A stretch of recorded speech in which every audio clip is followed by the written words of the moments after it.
Now, Sarah Davis from Brighton used to have a successful career in risk management, which came in handy when she decided she wanted to paddle the entire length of the River Nile, which would mean having to overcome hazards such as extreme heat, rapids, even an angry hippopotamus that tried to eat the boat. Yes, she's the first woman to paddle the 4,000 kilometres from the source of the Nile in Rwanda through Tanzania, Uganda, Sudan and Egypt. And she even managed to capture an awful lot of it on camera, which is handy for us. It is. In a moment, we'll be having a chat with her in the studio. But first, let's take a look at some of her remarkable journey.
Wow, Sarah Davis, thank you so much for joining us. Oh, welcome back. You're pleased to be back in one piece. Yes. You had quite a few scary moments, didn't you?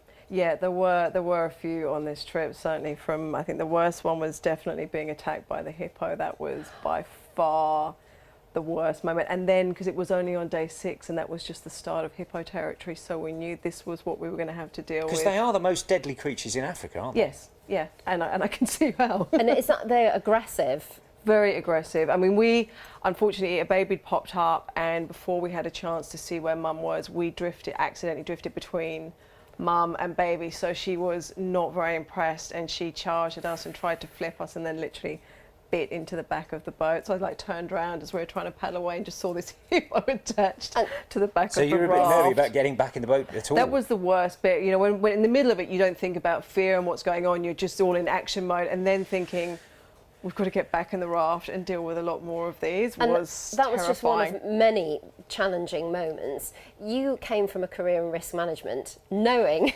the risks you were facing. Why did you decide to do this? Just looking for more out of life. You know, I got to a point, life was really good, but it was just that fulfillment and that sense of achievement and challenge and adventure that I really wanted to go for. So, have you got any ideas what you want to do next?